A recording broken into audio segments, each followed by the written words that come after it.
Dios le bendiga. Soy el pastor Fabián Blondín y hoy quiero estar hablando acerca de los dones espirituales.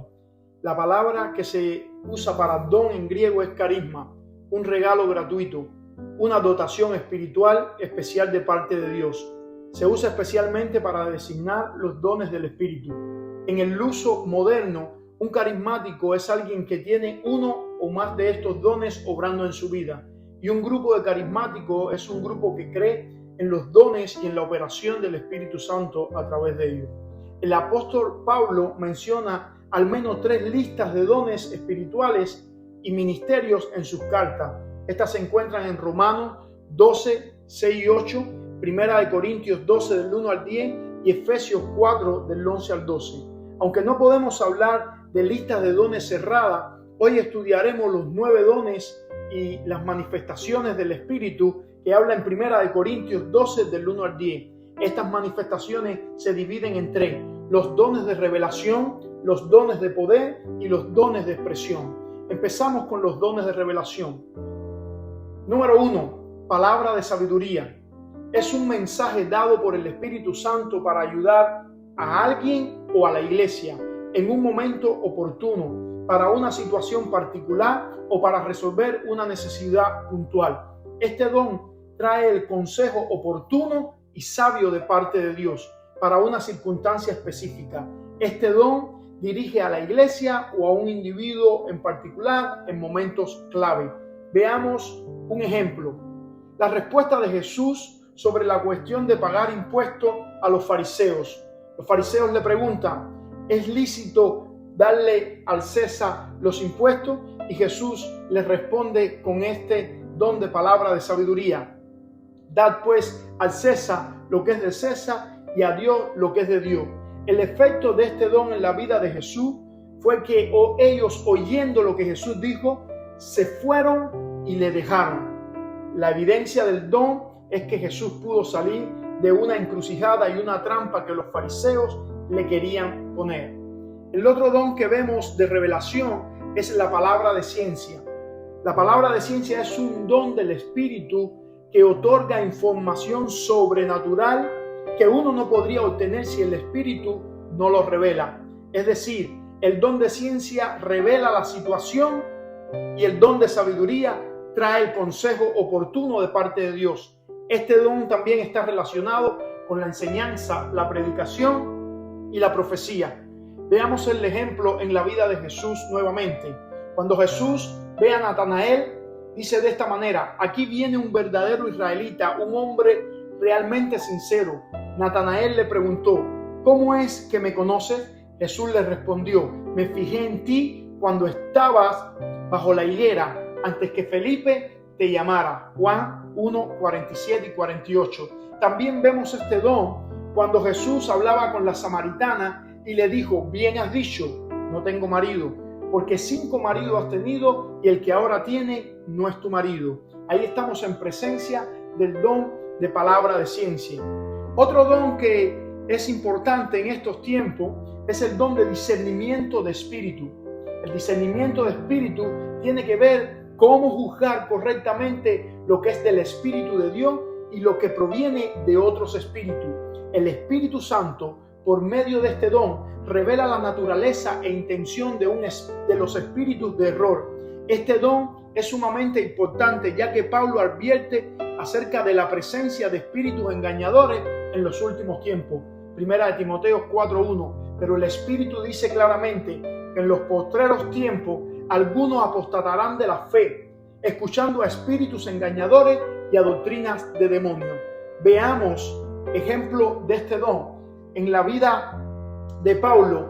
Cuando estaba en Chipre, Elimas vino para impedir que Pablo le predicara al procónsul, y Pablo pudo discernir este espíritu y dijo de esta manera: entonces Saulo, que también es Pablo, lleno del Espíritu Santo, fijando en él los ojos, dijo: oh, lleno de todo engaño y de toda maldad. Podemos ver, hermano, el don de discernimiento de espíritu: oh, lleno de todo engaño y de toda maldad, hijo del diablo, enemigo de toda justicia, no cesarás de trastornar los caminos rectos del Señor. Hechos 13 del 9 al 10. Ahí tenemos los dones de revelación. Los 3 dones de revelación que hemos visto es el don de palabra de sabiduría, el don de palabra de ciencia y el don de discernimiento de espíritu. Ahora vamos a ver los dones de poder. El primer don de poder es el don de fe. No debemos confundir el don de fe con la fe salvadora. La fe salvadora es la que cree en Jesús como Salvador y lo corona como Señor. Romanos 10, 9 y 10. Ni tampoco lo debemos confundir con la fe como fruto del Espíritu. Esta fe nos ayuda a obedecer a Dios y a vivir conforme a su voluntad. Gálatas 5, 22.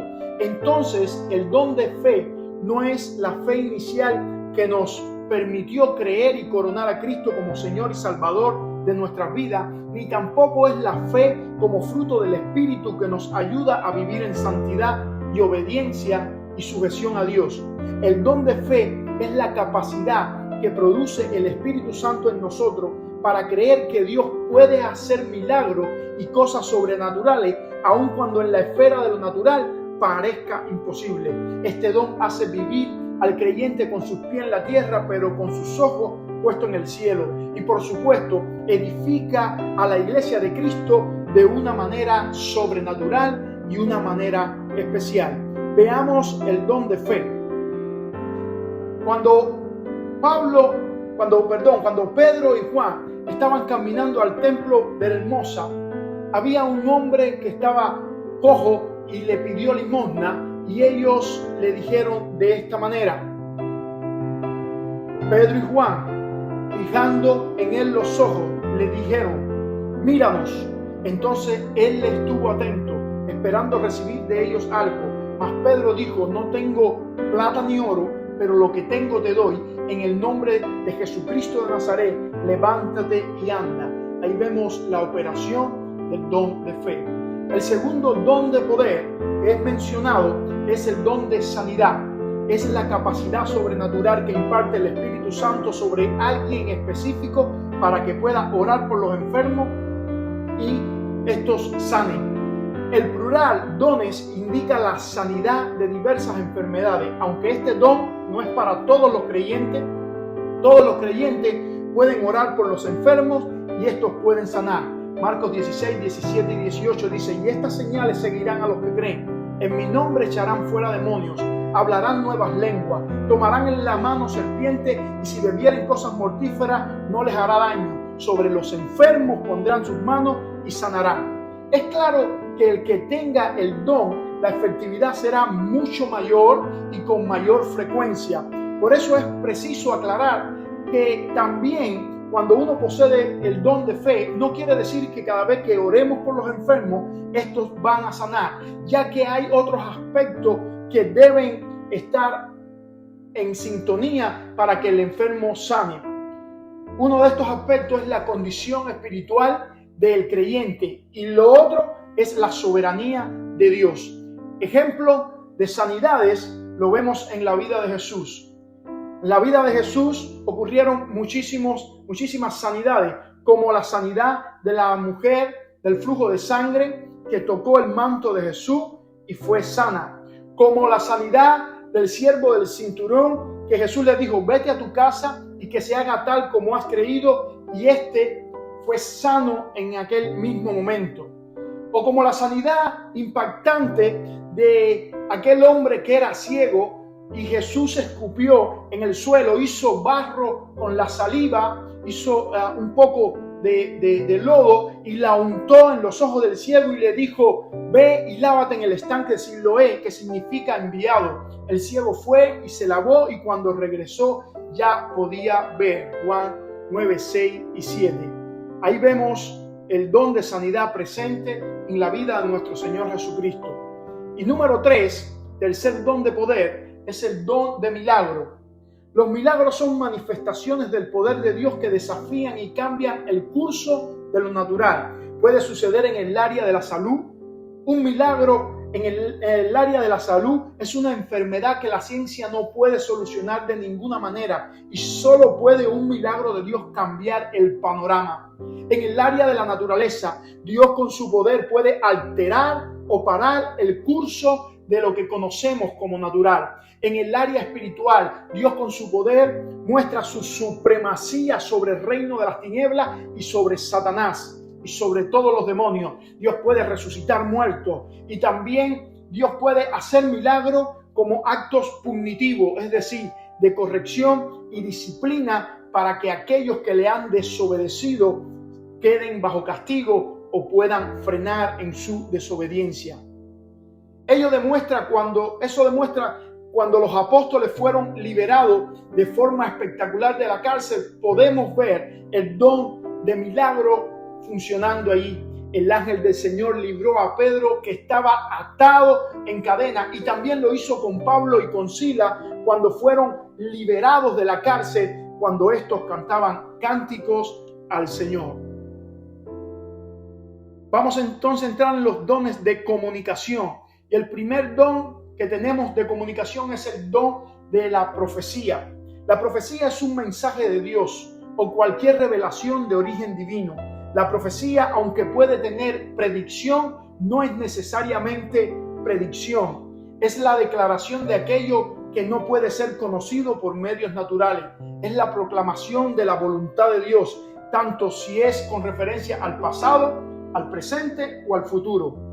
Un profeta es principalmente un vocero de Dios, un portavoz de Dios, alguien que clama un mensaje, que proclama un mensaje divino. Los profetas están dotados para recibir los consejos del Señor y les sirven como sus voceros.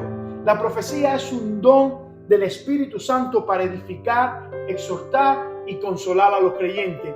Primera de Corintios 14:3. Todos los creyentes pueden profetizar. Primera de Corintios 14:31. Porque podéis profetizar todo uno por uno para que todos aprendan y todos sean exhortados.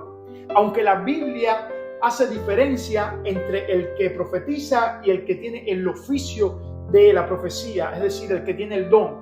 El don de profecía debe estar bajo el control del profeta. Primera de Corintios 14:22 y 23. La profecía debe ser juzgada. Primera de Corintios 14:29.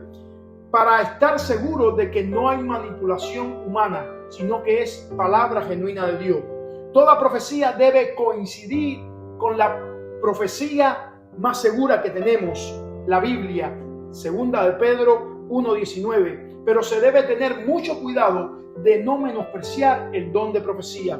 Primera de Tesalonicenses 5:19 y 21. No apaguéis el espíritu, no menospreciéis las profecías, examinarlo todo, retener lo bueno. Segundo don de comunicación, don de lenguas o diversos géneros de lenguas. Es el don de hablar de forma sobrenatural en un idioma no conocido por el individuo. La Biblia habla al menos de dos tipos de lengua. Número uno, las lenguas como idioma humano, que la podemos ver en Pentecostés. Estas lenguas son evidencia a los inconversos. Este tipo de lengua sirve como señal al no creyente. No es para los creyentes, sino para los no creyentes. Hechos 2, 4 y 6. Y número 2, las lenguas angélicas o sonidos ininteligibles, producidos por el Espíritu Santo para edificación del creyente, no del incrédulo. Tanto en el modo personal como para la iglesia, lo podemos ver en 1 de Corintios 13:1 y 1 de Corintios 14, del 14 al 19. El don de lengua es uno de los dones que más controversia ha traído en el mundo cristiano. Por una parte, hay grupos que no lo usan en absoluto, ya que dicen que es un don, que es un don de los dones que no es para este tiempo y no se puede usar en la iglesia. Y por otro lado, están los grupos que hacen un uso incorrecto del don, como lo hacía la iglesia de Corintio, que por el contexto se deduce que creían que este don era más especial que los otros y lo usaban de forma excesiva y desordenada. Lo cierto es que ambos grupos están en límites que no son bíblicos. Pablo en 1 de Corintios 14 de ninguna manera está prohibiendo el don de lengua, sino que está enseñando cómo usarlo. Ver versículo 5, versículo 13 y versículo 18 del capítulo 14, sino que está diciendo cómo lo debemos usar correctamente para provecho de la iglesia. Pablo dice que el que habla en lengua a sí mismo se edifica, 1 Corintios 14:4, pero la iglesia debe tener entendimiento de lo que se habla. Por lo tanto, Pablo sitúa el don de profecía por arriba del don de lengua y nos enseña cómo poder usar el don de lengua. Primero, dice que debemos tener intérpretes en la congregación, 1 Corintios 14:13. Segundo, debe usarse por 2 o 3 personas, 1 Corintios 14:27a. Tercero, debe ser por turno, 1 Corintios 14:27b. Cuarto, si no hay intérprete, debe callar el que está hablando en lengua y hablar para sí mismo y para Dios, 1 Corintios 14:28. Y por último, se debe hacer con sobriedad y con orden, 1 Corintios 14:40. La conclusión de Pablo es tan clara y sencilla que trae el equilibrio que parece haberse perdido en la iglesia contemporánea. Por un lado, el apóstol estaba procurando que los dones no fueran apagados. 1 Corintios 14:39. No impidáis hablar las lenguas. Y por otro lado, llama a la sobriedad y al uso correcto. 1 Corintios 14:40. Pero hágase todo decentemente y con orden. Y por último, tenemos el tercer don de expresión y es el don de interpretación de lengua. El don de interpretación de lengua es la capacidad sobrenatural que imparte el Espíritu Santo para interpretar el sentido del mensaje en lengua. Decir en el idioma conocido lo que dijo en lenguas desconocidas, pero sin ser concebida la interpretación del mensaje en la mente de la persona, sino espontánea e inspirada por el Espíritu Santo. Las lenguas interpretadas son un medio de edificación a toda la congregación. Puede recibir el don de la interpretación de lengua el que habla la lengua o algún otro hermano en la congregación. El que habla en lengua también debe pedir y añorar la interpretación de la lengua. 1 Corintios 14:13. Por lo cual, el que habla en lengua extraña pida en oración poder interpretarla. Pablo significa el valor tremendo del don de interpretación de lenguas cuando dice: así que quisiera que todos vosotros hablaseis en lengua, pero más que profeticéis, porque mayor es el que profetiza que el que habla en lengua, a no ser que la interprete para que la iglesia reciba edificación. Ahora pues, hermano, si yo voy a vosotros hablando en lengua, ¿qué os aprovechará? Si no os hablare con revelación o con ciencia o con profecía o con doctrina. 1 Corintios 14:5 y 6. De manera que el don de interpretación de lengua tiene el mismo valor que el don de profecía porque edifica a la iglesia. Concluimos diciendo que los dones practicados por Jesús y posteriormente por los apóstoles están a disposición de la iglesia.